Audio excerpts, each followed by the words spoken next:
त्यांनी ॲक्च्युली मला खूप म्हणजे सपोर्ट केला आणि माझा हा फर्स्ट सॉन्ग आहे. सो बट मला एक गोष्ट सांग, कॅमेरा समोर आपल्या मोबाईलच्या ऍक्टिंग करणं फार सोपं असतं. मोठ्या कॅमेरा समोर शूट करणं कसा एक्सपिरियन्स होता? म्हणजे असं काय आता मला बोलायला शब्द नाही सुचत. रील मध्ये तर भरपूर बोलते. एक असं बिट एवढा मोठा कॅमेरा प्लस सगळ्या लोकांसमोर परफॉर्म करणं ते म्हणजे हे. अच्छा, किती फॉलोअर्स आहे इंस्टाग्राम वर तुझे? 9,000 असतील. अच्छा, पण तिथे ज्या रील्स करते आणि आता जे बनलेलं आहे, तू बघितलंयस का गाणं? नाही, मी पण टीजर बघितलं, मला गाणं बघायचं, मी एक्साइटेड आहे गाण्यासाठी. अच्छा, तू अजून पूर्ण बघितलेलंच नाहीये. ओके. आणि मुकुल, तू सांग, तू याच्या आधी काय करत होतास आणि गाण्यात कास्टिंग कशी झाली? मी ऍक्च्युली लहानपणापासून बोगी बोगी आणि ते सगळं करत होते. 9th standard I guess. Okay. तर त्याच्या आधी खूप रियालिटी शोज केले, DID little master, Jhalak Dikhlaja, X factor केलं, then big standard award, people choice award हे सगळं करत आलो. मिनी प्रधान म्हणून आम्ही त्यांचा स्टुडंट होतो, ते आता डीआयडीचे जज आहेत. अरे वा. आणि त्यांच्या सांगितलं राहिल्यामुळे बरेच मला स्टेज परफॉर्मन्स वगैरे सगळं नॉलेज होतं. मी भरतनाट्यम सुद्धा केलं आणि मग मॉडेलिंगच्या क्षेत्रात पदार्पण केलं. मग तेव्हा मी मिस्टर टीन इंडिया झालं 2019 मध्ये. अच्छा. आणि मग त्याच्यानंतर स्वतःचा एक शो लॉन्च केला होता फॅशन इंडस्ट्रीमध्ये, मिस अँड मिस्टर मॅक. तेव्हा माझा वर्ल्ड रेकॉर्ड झाला as a world youngest patient coach. आणि मग असंच आमच्या काही शूट्स वगैरे चालू असतात माझ्या प्रोडक्शन सोबत वगैरे. त्या टायमाला एक फिल्म आली होती आणि ती पोस्टपोन झाली. त्या मधला काळ मला खूप मिळाला. तेव्हा मी एक बुक लिहिली ऍक्टिंगवर, लीला म्हणून. ती बुक आता 150हून अधिक देशांमध्ये अवेलेबल आहे आणि त्यासाठी मला भारत विभूषण मिळालं होतं. कास्टिंग जर म्हणाल तर मी आणि जसं तुम्ही सांगितलं की रील आम्ही केली होती ती, आणि ती मी सुनील सरांना पाठवली होती. त्यांना ती आवडली आणि सांगितलं की आम्हाला हे कॅरेक्टर हवे आहेत म्हणून. अच्छा. तर तुम्ही शॉर्ट लिस्ट झाल्या, तुम्हाला यायचं आहे आणि परफॉर्म करून आपण ट्राय करूया. ओके. आणि नक्कीच आम्ही त्यांच्या ह्याच्यात केलं, पूर्ण सांगितलं आणि त्यांना आवडलं ते आणि त्यांनी डन करून टाकलं. एनर्जी दोन्ही आर्टिस्टची खूप मस्त, क्रिएटिव्हिटी, लोकेशन खूप छान, खूप मस्त. आणि साऊंड, सॉन्ग खूप अप्रतिम.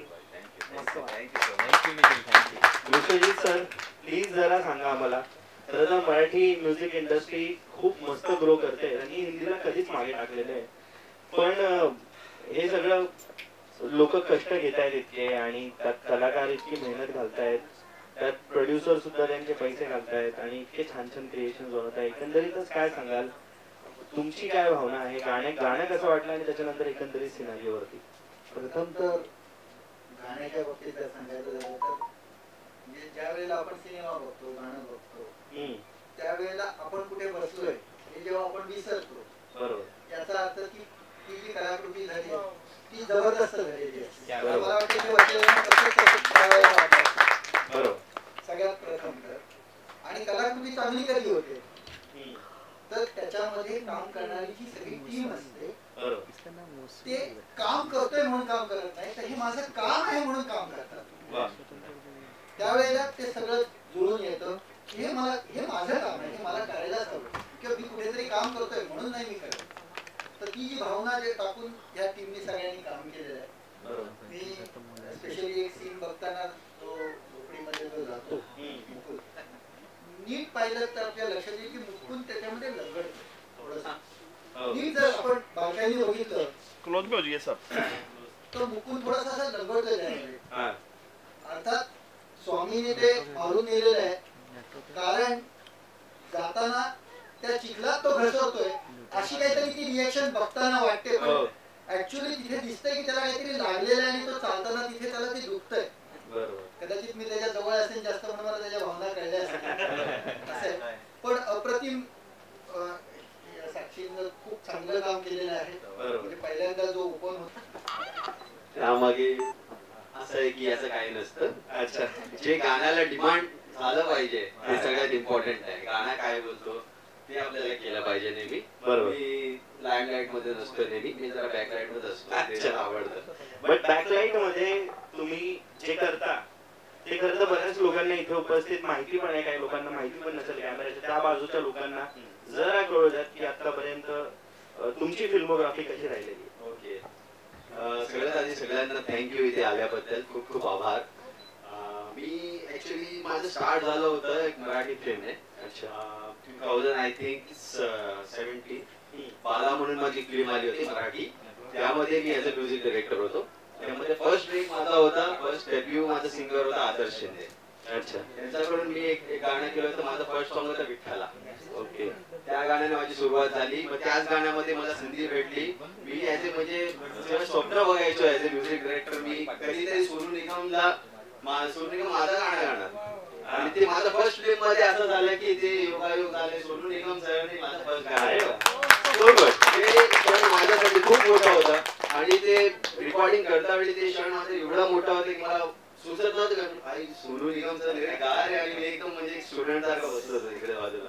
तर ते असं स्टार्ट झालेलं. मग ते एक मूवी झाली. मग त्यानंतर भरपूर अजून काही प्रोजेक्ट्स केले, अल्बम्स केले. आणि मग आता फायनली जाऊन ह्या वर्षी माझे सपोर्टर, माझे भाऊ इथे उभे आहे, मिथुन मटकर, यांनी बोला यार इतना तू सबके लिए काम कर रहा है, खुद के लिए करते उससे अच्छा. तर तिकडे जाऊन आमची एक सुरुवात झाली मटकर म्युझिक. आणि ह्या प्रकारे स्टार्ट झाली जानेवारी. So good. आणि आतापर्यंत 4 गाणी आलेली आहेत. हे 5वं गाणं. आणि आम्ही सगळे बघणारच आहोत गाणं, पण त्याच्या मागे मेहनत खूप लोकांची असते. 100% माझी दररोज काही ना काही नवीन प्रोजेक्ट घेऊन येत असतील तुमच्याकडे. जसं तू म्हणाला की भरपूर वेळा काय होतंय ना की आपण दुसऱ्यांसाठी काम करतो आणि आपल्याला हवं तसं म्हणतात ना की सक्सेस मिळत नाही. बरोबर. आणि मग शेवटी असंच जसं तो म्हणाला की डोक्यात आलं की बाबा ठीक आहे जरा स्वतःसाठी काहीतरी करून बघूया. आणि मग तेव्हा हे मटकर म्युझिकची सुरुवात झाली. आणि म्हणजे तसं म्हणाल तर म्हणजे कलेसाठी वेळ म्हणजे काढावा लागत नाही.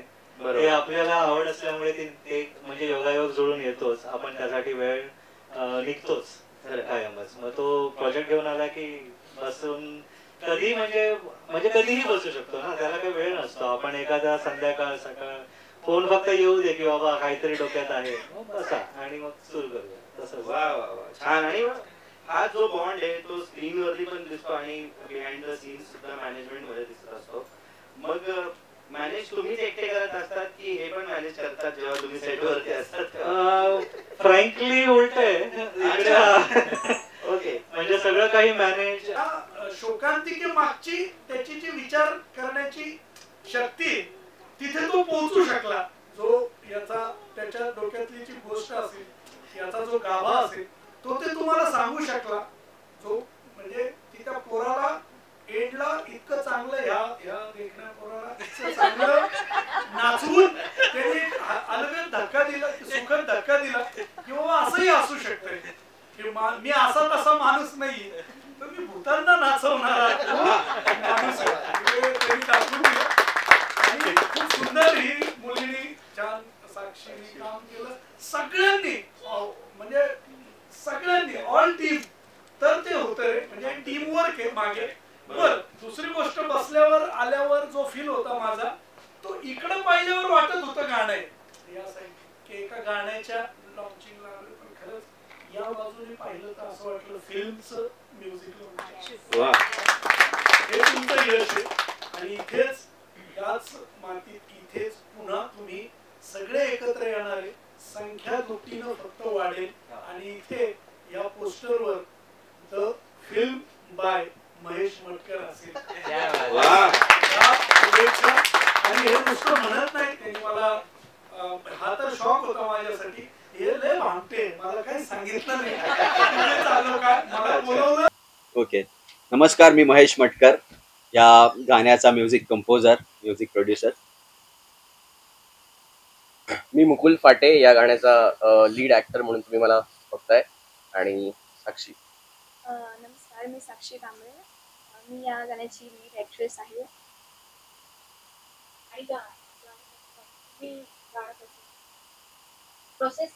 हे गाण्याची जर्नी अशी होती, जसं मी हे गाणं मी आधी सांगितलं, सॉरी, हे गाणं ॲक्च्युली एक थॉट कॉन्सेप्टवर होतं. फक्त एक छोटासा कॉन्सेप्ट. आमचे जे डिरेक्टर आहे सुनील वाघमारे यांचं जे एक छोटंसं थॉट होतं, ते कॉन्सेप्ट होतं, ते तुम्ही मूवी आपल्या गाण्यामध्ये बघणारच. ते छोटासा कॉन्सेप्ट गाण्याने जन्म घेतलाय. ते गाण्याचं मी जसं एक ट्यून असतं ते मी जसं बाईकवर जात होतो आणि मला सडनली ते ट्यून सुचलंय आणि मी असंच ते आणि मग एंडिंगला एकदम एंडला लोकांना आव्हान द्यायचं. ये music director Mahesh Matkar. Interview देना साथ में. हाँ वही उन्होंने मैंने वही बोला उन्होंने. वहाँ पे देखना सेंटर मध्येच बघा. हर मूवी देख रहा है तो बड़ी पिक्चर तो पड़ता है पर मूवी देख रहे हैं. डांस एक्सेलेंट, मूवी पे जिस तरह होना चाहिए सब कुछ देखने को मिला. किस चैनल पर आएगा, कहाँ पर देखने को मिलेगा, कितना ऑडियंस को बताएंगे, कैसे आपको काम करने का मौका मिला तुमसे?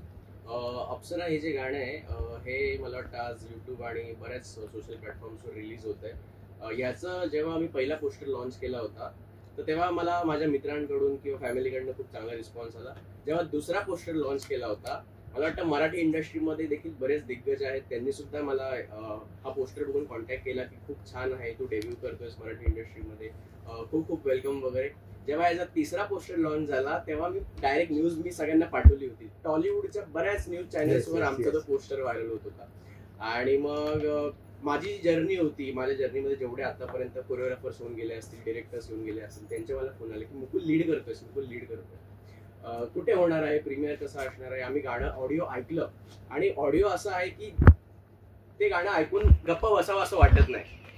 पार्टी सॉन्ग सारखं एक जेव्हा आपण एक जॉनर बघतो ते एक फक्त पार्टीमध्ये लावण्यासारखं गाणं असतं. हे असं गाणं आहे जिथे जेव्हा आपण ऐकणार ना आपले पाय हलायला लागणार, आपल्या डोक्यात एक ताल बसणार आणि ते गुणगुणायला लागणार माणूस कोणतेही. सो त्या प्रकारे हे गाणं आहे. ह्याच्यात जेव्हा मला चान्स मिळाला तेव्हा मला वाटलं होतं, माझा पहिला सगळ्यात थॉट होता की माझं पहिलं पदार्पण होतंय की मराठी इंडस्ट्रीमध्ये कशा प्रकारे गाणं असेल, काही लव्ह सॉंग्स आपण बघतो, पण मला माहिती नव्हतं की ह्यात अनेक ट्विस्ट आहेत, यात अनेक चॅलेंजेसही असणार आहेत. आणि जेव्हा हे गाणं माझ्यासमोर प्ले झालं सर्वात प्रथम मला असं वाटलं की मला इथे डान्स करावं असं वाटतं, कारण अनेक वर्ष मी ॲज अ डान्सर म्हणून काम केलं इंडस्ट्रीमध्ये. आणि सुनील सरांनी ज्या प्रकारे याचं डिरेक्शन केलंय मला असं वाटलं की मी स्वतः फिल्म करतोय, मी हे गाणं नाही करत. या पूर्ण अप्सरा या गाण्यामध्ये ना एक फिल्म आहे, एक शॉर्ट फिल्म तुम्ही म्हणू शकता. त्याच्यामुळे हे सर्वांनी बघा. महाराष्ट्रामध्ये अनेक ठिकाणी हे गाणं वाजेल याची मला खात्री आहे, कारण गाण्याचं चित्रीकरण जे सूरजनी केलेलं आहे मला असं वाटतं की हे नॉर्मल मराठी फिल्म्समध्ये किंवा नॉर्मल शॉर्ट फिल्म्समध्ये वापरण्यातलं नाही आहे. हे खूप नेक्स्ट लेवलचं त्याचं एडिटिंग आहे, VFX वगैरे जे काही वापरलेलं आहे. आणि त्यासाठी मी सूरजला पण थँक्यू सांगतो. आणि ह्या पूर्ण टीमचा एक सपोर्ट होता, त्याच्यामुळे आज आम्ही ॲक्टर म्हणून तुमच्यासमोर येत आहोत. संपूर्ण महाराष्ट्राने हे गाणं ऐका, तुम्हाला नक्की आवडेल ही माझी खात्री आहे. थँक्यू. लोकेशन की बात करें, बहुत अच्छी लोकेशन, ब्यूटीफुल है. कहाँ शूट हुआ, कितने दिन गाना शूट हुआ, थोडंसं बताएगा मनीष? जर आपण लोकेशन आणि शूटचा जर आपण प्रश्न घेतला तर मला असं वाटतं की लोकेशन खूप छान होतं, तेवढंच चॅलेंजिंगही होतं. एका स्लिपरी स्लोपवर आपण परफॉर्म करतोय, खूप शेवाळा आलाय, खूप ग्रीनरी आहे, पाऊस पडतोय कंटिन्यू, पूर्ण सगळीकडे ग्रीनरी आहे, चिखल वगैरे आहे. त्यात आम्हाला 6 तास, मला 12 तास आम्ही त्या प्रोसेसमध्ये होतो. आणि हे गाणं आम्हाला चॅलेंजिंग असं होतं की सरांनी सांगितलं होतं एका दिवसात कम्प्लीट करायचं. हे पूर्ण गाणं जे अप्सरा आहे ते एका दिवसात कम्प्लीट झालं. ह्याच्या मागे आम्ही 8 दिवस रिहर्सल्स वगैरे केल्या.